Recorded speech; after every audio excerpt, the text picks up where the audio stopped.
ዛሬም እጅግ ያልተጠበቀ መረጃ በውስጥ እየደረሰኝ ይገኛል። በሌላ በኩል ለካ ሄርሜላ የኔን ቤት ታቂዋለሽ፣ እዚህም እየመጣሽ መልእክቴን ታዳምጭኛለሽ። እጅግ ነው የተገረምኩት። ትናንት በሰሩት በጭቅጭቅ ቪዲዮ አብርሽ፣ ሄርሜላ፣ ሩታ አንድ ላይ ሆኖ በመጡበት ቪዲዮ ላይ የኔን ሐሳብ ሄርሜላን በመውሰድ ሩታን በድጋሜ ጠይቃታለች። ይህን ጉዳይ እንዴት እንዳልኩ በዝርዝር አስደምጣችኋለሁ። እንዲሁም ደግሞ ማታ ስለሚለቀቀው ቪዲዮአቸውም አስቀድሜ ጥቆማ እሰጣችኋለሁ።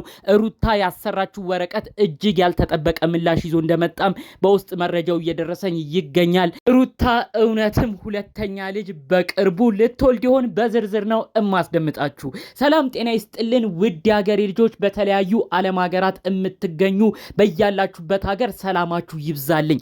ዛሬ ዕለቱ ልዩ ነው። አርብ ቀን ነው። በኢትዮጵያ ኦርቶዶክስ ተዋሕዶ ቤተክርስቲያን ስነ ስቅለቱ የሚታሰብበት እንዲሁም በተለያዩ ክርስትና እምነቶችም ይህ ቀን የሚታሰብበት እጅግ የተከበረ ቀን ነው። በሌላ በኩል ደግሞ በእስልምና እምነት ተከታዮች ደግሞ ጁማ በመባል የሚጠራው እጅግ የተወደደው ከሳምንቶቹ ሁሉ የሚልቀው ቀን ነው።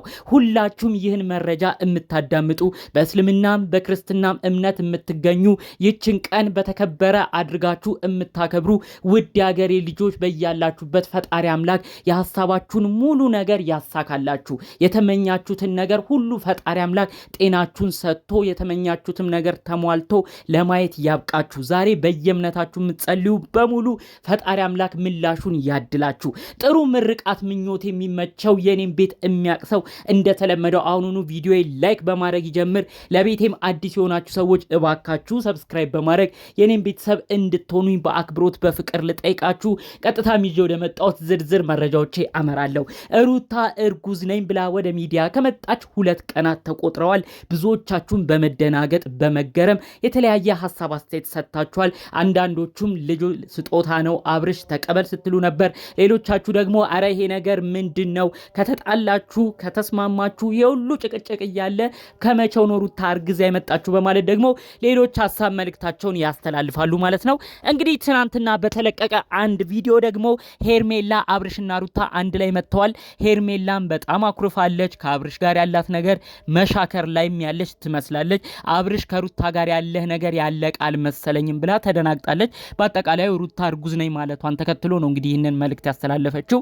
ይሁን እንጂ ከ2 ቀናት በፊት ሩታ ቀደም ብላ እርጉዝ ነኝ ብላ ለአብርሽ በነገረችበት ቪዲዮ እኔ ጠዋቱኑ ሚዲያ ላይ ቪዲዮ ሰርቼ ነበር። ይህ ልጅ የደስታ ሊሆን ይችላል፣ ደስታ የልጁ አባት እኔ ነኝ ብሎ ይመጣል፣ በቀጣይ ቀን ተመልከቱ ብዬ መልእክት አስተላልፌ ነበረ። በልደቷ ቀን አብሯት እንደነበረ ምናልባት ልጁ የደስታ ሊሆን ይችላል ብዬ መልእክት አስተላልፌ ያለው። በመቀጠል ደግሞ ይሄን ጉዳይ አብርሽ ወደሷ እንዲመለስ ሩታ የፈጠረችው ድራማም ሊሆን ይችላል፣ ካልሆነማ አብርሽ ለምን ልጁን ይክዳል? ልዑልን በዳም አንቀባሮ የሚይዝ ግለሰብ ነው። በደንብ ልጁን የሚወድ ነው። ለልዑል ሲል ብዙ ዋጋም ከፍሎ እስከመታሰር በህግ እስከመጠየቅ ሁሉ ደርሶ ነበረ። እንዴት ነው ታዲያ አሁን ልጅ ሊጠላ የሚችለው ብዬ መልእክት አስተላልፌ ነበረ። ታዲያ ይሄንኑ መልእክት እንግዲህ ሄርሜላ እኔ ቤት መታ ሰምታ የሚሆን አላቅም። ትናንት በሰሩት ቪዲዮ ልብ ብላችሁ ካያችሁ አንድ ጥያቄ ነው ሄርሜላ ለሩታ የጠየቀችው።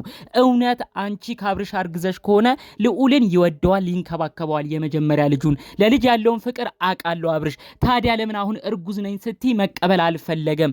አብርሽ እንደሌላ ከሃዲ ወንዶች አይደለም፣ ልጅ እንደሚወድ አውቃለሁ። ለምንድን ግን ይህን መቀበል አልፈለገም? ስለዚህ የሚያውቀው ሚስጥር አለ። አሁንም ድራማ ሴራ ሰርተሽ አብርሽን ወደ አንቺ ለማምጣት የተጠቀምሽበት ጉዳይ ነው ብላ ነው እንግዲህ ሄርሜላ መልእክቱን ያስተላለፈችው። ይህንን ስትናገር እኔም ደንግጫለሁ።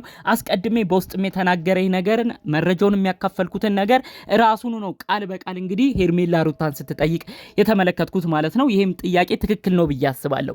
በሌላ በኩል ደግሞ እንግዲህ ወረቀቱን አመጣለሁ፣ በወረቀትም አረጋግጣለሁ፣ ልጁ የአብርሽ እንደሆነ እርግዝናው ትክክል እንደሆነ አረጋግጣለሁ ብላለች። እንግዲህ እውነቱን የምነግራችሁ ነገር ይህ ወረቀት አሁንም ሌላ ቦታ ሊሰራ እንደታቀደ አሁንም ደግሞ ከጀርባ እነ ዳኒ እነ ሜሪ መጥፎ ምክር እየመከሯት ሊሆን እንደሚችል ነው በውስጥ የደረሱኝ መላምቶች የሚያሳዩት። ሩታ የዋህነች፣ ሩታ ምንም አታውቅም፣ ሩታ አሁንም ቢሆን ጥሩ ልጅ ነች። ነገር ግን አብራ የምትገጥማቸው ጓደኞች የሷን ትዳር ያቃኑ፣ የሷን ትዳር የመለሱ እየመሰላቸው ጭራሽ ትዳሯን ገደል እየከተቱ ጭራሽ ትዳሯን መጥፎ ነገር እንዲደርስ እያደረጉ የሚገኙ ግለሰቦች ናቸው። አሁን ደግሞ አብርሽን ወደ ሩታ ማምጣት ሲያቅታቸው አብርሽ አልመ አልመለስ ሲላቸው ይህን ድራማ እንደተጠቀሙም መረጃው እየደረሰኝ ይገኛል። ይህንንም ድራማ አሳምሮ ለመስራት አቅደው ተስማምተው ልጁም የአብርሽ ነው ብለው ሁሉን ድራማ ጨራርሰው ነዳኒ እንደሚጎተጉቷት ነው በዝርዝር መረጃዎቹ የደረሱኝ። ሩታ እባክሽ አሁንም የምትሄጂበት ርቀት ልክ አይደለም። እናንተ ከአብርሽ ጋር የነበረሽ ግንኙነት ብዙዎቻችን እናውቀዋለን፣ ጭቅጭቅ ነበረ። ሁለተኛ ልጅ እንኳን ልትወልዱ ልታረግዢ አይደለም የመጀመሪያው ልጅ ልዑሌ በተወለደ ማግስት እናንተ ጭቅጭቅ ነው የጀመራችሁት። ስለዚህ በየትኛው ጊዜ አብራችሁ አሳልፋችሁ ነው አንቺና አብርሽ ልጅ የሚኖራችሁ? እንዴት ሁለተኛ ልጅ ይረገሳል? ሩታ እባክሽ ትዳርሽን አብርሽን መመለስ የምትችው አሁንም ቢሆን በተሳሳተ አመለካከት እየሄድሽ ያለበት ሁኔታ ዋጋ እንደሚያስከፍልሽ ልታውቂ ይገባል። አብርሽ በእንደዚህ አይነት ሁኔታ አይመለስም፣ ትዳርም አይቀጠልም። ትዳር የሚቀጠለው አብሮ መኖርም የሚቻለው ሁለት ሰዎች ሲስማሙ፣ ሴራም ሲቀር የማይሆን ተግባርም ሲቀር ነው። ነገር ግን አሁንም ቢሆን አብርሽን የመለስሽ መስሎሽ የማይሆን ድራማ ውስጥ የገባሽ ይመስለኛል። ሩታ ከዚህ ነገርሽ እንድትነቂ ነው የምንፈልገው። ልጁ እውነት ተረግዟል ብላችሁ አውቃችሁ ወረቀት አሳይታችሁ አሁን ደግሞ ዲኤንኤ ማድረግም ስለማይቻል እውነት ከአብርሽ ተወለደ አልተወለደ ከአብርሽ ተረገዘ አልተረገዘ የሚለውን ለማወቅ በሚያዳግት መልኩ የእርግዝና ወቅቶችሽን አውቀሽ 6-7 ወር ጭቅጭቅ እየተፈጠረ ወዲያው ማረጋገጥም ስለማይቻል ምክንያቱም ልጅ ካልተወለደ ዲኤንኤ መመርመር አይቻልም። ስለዚህ ይህንን ጊዜያቶችም እንድትጠቀሚ እያረጉ አውቀው እነዳኒ ሌላ ታሪክ ውስጥ ሊጨምሩሽ ነው። ሩታ ብዙዎቻችን ደግፍሻለን፣ ይህን ጠንቅቀሽ የምታቂ ይመስለናል። ልጅን እያሳደግሽ ነው፣ ልጅሽንም ብቻሽን ነው የምታሳድጊው። ብዙ ውጣ ውረድ እንዳለብሽም እንረዳለን። ነገር ግን ሁሉም ሰው የሚበሳጨው እኩያ የሆኑት ልጆችን እየተከተልሽ ጓደኞችሽን እየተከተልሽ የምትሄጂበት ርቀት ግን ልክ አይደለም፣ ዋጋም ያስከፍልሻል ነው ብዙ ሰው የሚለው፣ ብዙ ሰው የሚናገረው።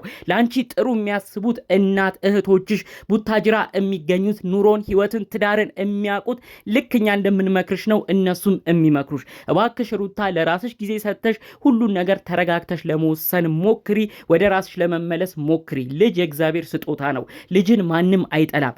ነገር ግን አሁንም የምትሄጅበት ርቀት አብርሽን ወደ ቤትሽ እየመለሽ እየመሰለሽ የምታረጊው ነገር ሌላ ዋጋ እንዳያስከፍልሽ ነው ከወዲሁ መልክቴን የማስተላልፈው። እነዳኒ አጉል ውሸት ወረቀት አሰርተው አንቺንም ሸውደው ድጋሚ ሌላ ጦስ ውስጥ እንዳይከቱሽ። በአብርሽ ትልልቅ ቤተሰቦች በአባቱ ጋሽዬ በወንድሙ በቀደም አንቺን አምኖ ያስታረቀሽን እነዳይትን ሁሉ የሚያስከፋ ነገር ባታረጊ መልካም ነው ብዬ አስባለሁ። አንዳንድ ኮመንታተሮች ደግሞ ደስ ሲል ሩታ ረገዘችልል፣ ደስ ሲል ሩታ ሁለተኛ ልጅ ልትወልድ ነው ብላችሁ በጭፍን ኮመንት የምትሰጡ ሰዎችም እባካችሁ ይህን ነገር ቆም ብላችሁ ለማሰብ ሞክሩ። ልጅ መወለዱ ብቻ አይደለም አሁን በዚህ ጊዜ የሚያስፈልገው።